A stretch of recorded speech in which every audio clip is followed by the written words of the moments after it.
a choice is made, a parallel reality is created, and that parallel reality can exist simultaneously. So when they see these choices, what their goal, I'm guessing, if I'm right on this, let me know, is that they want to get us to make those choices to consciously bring or subconsciously bring ourselves into those particular timelines that are favorable to those who want to control. That's an interesting point. You know, at Montauk, when they discovered with alien technology, by the way, the use of energy, electromagnetic energy for time travel, one of the first things they wanted to do was go back and change things historically so that the world would be different. One of the things that they attempted to change, for example, was the assassination of Hitler, because there was a bombing in the Reichstag, and I forgot what year it was, but it was a failure, and he survived the bombing, and that was actually a Montauk Project function. And so what they learned was you cannot go back and change the history of the timeline you are in, because there are infinite timelines. Every possibility that you can imagine does take place somewhere. So what they realized they had to do instead was to, instead of changing the past, which they realized they couldn't do, they had to then connect to a different future. So in other words, redirect the current timeline to an alternate timeline where the end result was what was more beneficial to them or what they desired. So that's what we're seeing now. We're seeing now the connections of alternate timelines together, so that the history actually remains the same, and it's a question of where you're focusing your consciousness and identifying what your particular history is. So I think, if I answered the question correctly, I think that's what's going on now. Absolutely. I couldn't agree more with that. Yeah, and one of the things that I was just thinking right now too that might be beneficial to have us have a conversation about is the concept of the mechanics, I guess, Stewart, behind that time space, that fourth dimension and above. Because I know some would be very familiar with that quantum aspect, but how would you describe how those choices would maybe be perceived or look from this other dimension? Yes, every point in time and space has a unique frequency. There are no two that are identical. So if you know the particular point in time and space that you wish to access, all you need to do is take the person, place, or thing that you want to match and bring that same vibration to that person, place, or thing, and instantaneously there is a connection to the target point. So that's basically what they're doing, is they had to experiment to see what the frequencies were in the different timelines. And once they knew where they had to connect, then they imposed those same frequencies on this timeline. So it's kind of like having a magnet, and then you put the magnet over some metal pieces, and the metal pieces bend towards the magnet. Mm-hmm. So you can consider the other timelines like a magnet that are pulling then this similar frequency towards them. If you look at the frequencies of time and space, let's say detached from a distance, if you will, they kind of look like these huge phone lines, these chunks of phone lines all banded together, all headed, kind of in the same direction, but yet each one unique and separate. And so what they're doing, if you can think of it mentally, is they're splicing some of these lines together. They can't change what it was in the past, but they can alter what direction humanity as a species takes in the future by changing the frequency of the timeline and changing the mind patterns through programming of the people within that timeline. And if they achieve a critical mass where most of the people within a timeline change the mind pattern and gear toward a particular goal, then it's very easy to redirect everything towards that new timeline. Yeah, that's interesting. One of the things because I like how you specified the the brain frequencies. And so is that what they're using to calibrate those the different frequencies of the different timelines, or is there like another mode of measurement altogether for that? Think of it like a radio, where if you change the dial just slightly, you get a different station with a whole different set of music or information. You turn it again, and there's a whole other set. Think of God mind as the radio, and each frequency or alternate reality is a different station on that radio. And so basically what they're doing is tuning in to a particular station. And sometimes it's a bandwidth, for example. So we are in a timeline, here on the Earth and in this universe, this physical universe, there's a bandwidth. There's a sequence of frequencies that fit into this particular bandwidth and nowhere else. Once you start changing that bandwidth, it can bleed through and connect to a bandwidth that has a related set of frequencies. It can get a little complicated if you think about it, but I like to use the analogy of the radio. It's just like tuning in a dial and getting a different station, and you can do that at will. Interesting. Right, and the human brain actually works as a transceiver of frequencies and energies, and I think one thing that's very important to remember is that we are the radio. We are the ones that are able to tune into these frequencies and tune out of these frequencies if we don't like what we're seeing, and people do that every day without realizing that.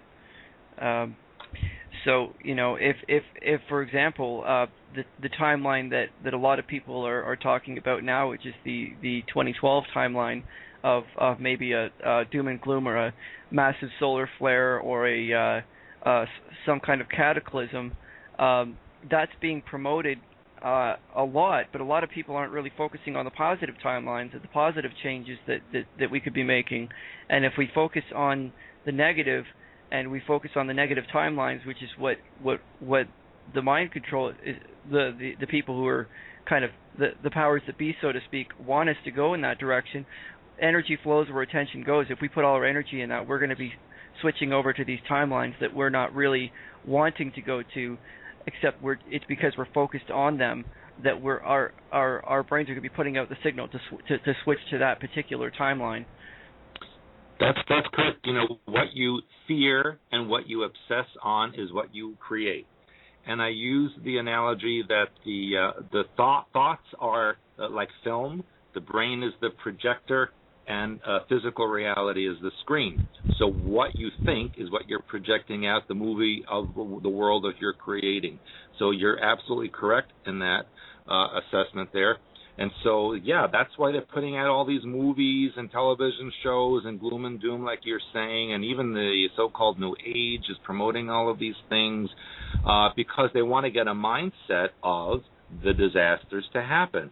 And quite honestly, the target date for all of this is December 21st, 2012, but I will tell all of your listeners that on December 22nd, 2012, they're going to wake up like they did the day before, and everything's going to be like it was the day before. There's no end of the world. That's why the Mayan calendar is built on a circle, because it just continues round and round and never stops. Yes. That's a very important point to make. So that's something that I try to tell people too, and just like how even just like our Gregorian calendar, it's kind of like the world doesn't end in December then either. We kind of go into January. So. Right. Exactly. So it's a circle, not a line. Yeah, and that's in relation to the different timelines. Once again, like maybe you can speak to how having the mindset manifests the opposite. Does that make sense? Like of when like how you're saying the worry and all this other stuff that they kind of synchronizes, shall we say, to the other timelines. Like how does that facilitate kind of jumping to one of those negative timelines, shall we say? Yeah, that is actually creating a mind pattern or a species or group mind pattern so that en masse you can create these events, whether they're positive or negative. Basically, again, what we're seeing now is the triggering and activation of certain programs embedded within people's psyches that bring out from the virtual world of the matrix of their programming into the physical world these events and functions that may not have normally come out under normal circumstances, whatever normal may be.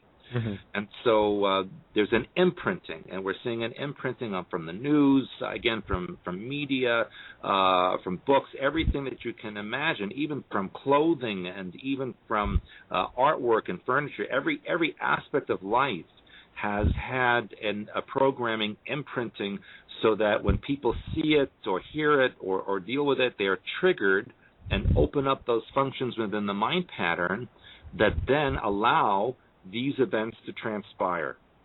And that is why it is so important for people to do their release work, their deprogramming, oversoul work, all the things that I teach. There's a reason why I teach this, and really we're coming to a very critical time. There's not a lot of time left, because it's happening now. Everything's being activated, the staged alien invasion, New World religion, end times, all the switches are flipped right now.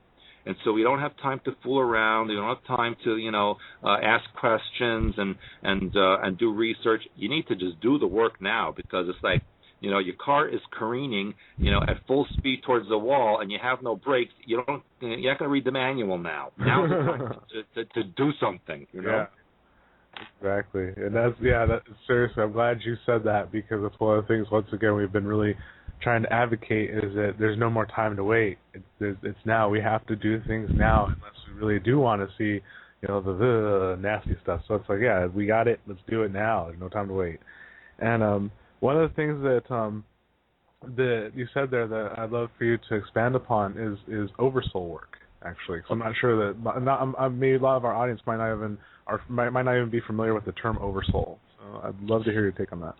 Okay, of course, there's a lot. It's semantics involved. People have different terminology for different things. I like to use analogies because it helps people to understand concepts. Mm-hmm. So if we use a religious analogy, and of course nothing to do with the religion, it's just an analogy of, let's say, the Trinity of God, Christ, and the Holy Spirit, you can use an analogy of the God mind, is what I like to use. Oversoul is like Christ consciousness. It's the master intelligence of your particular soul personality. And from your oversoul descends all of the life streams or soul personalities that intersect in different realities. And where the life stream intersects with a reality, you have a lifetime, you have an experience. You are a spiritual being having a human experience at this moment. But it all feeds back to the oversoul, and the oversouls all feed back to the God mind, and we're all one of the same thing, really. It's like a triangle. There's no one point that's more important or less important than another. And the symbol of the oversoul is the silver infinity. And if you visualize the silver infinity over your crown chakra, you can send up into it any person, place, or thing that's disturbing you, get it out of your heart chakra, get it out of your mind. You can ask questions, you can make requests. It is your personal connection to the God mind within. And we have a lot of information on that. Janet has a book called Decoding Your Life, which is all about the oversoul. There are sections of oversoul in my book. So people can learn and read about that, and it really, really is an amazing tool that we can use to help us with our lives and to advance from where we are now. Very cool. Yeah, I'm glad you expanded upon that, because as we're seeing, I'm sure you're seeing quite a bit, being a very active teacher, is that how the multidimensional aspects of our existence now, like, we're trying to make sense of them, or a lot of us are trying to make sense of them and what that means. So I felt that was really important to kind of talk about, because it's something that it's part of that connection, that spiritual connection that makes us who we are. So thanks for sharing that technique too. Oh, sure. Sure. Yeah. So, Lad, is there anything that's racing through your mind there? Actually, there's a couple of questions in the chat room here that I had to take note of, so I didn't interrupt you guys here. Now, Reggie is asking, is a dream state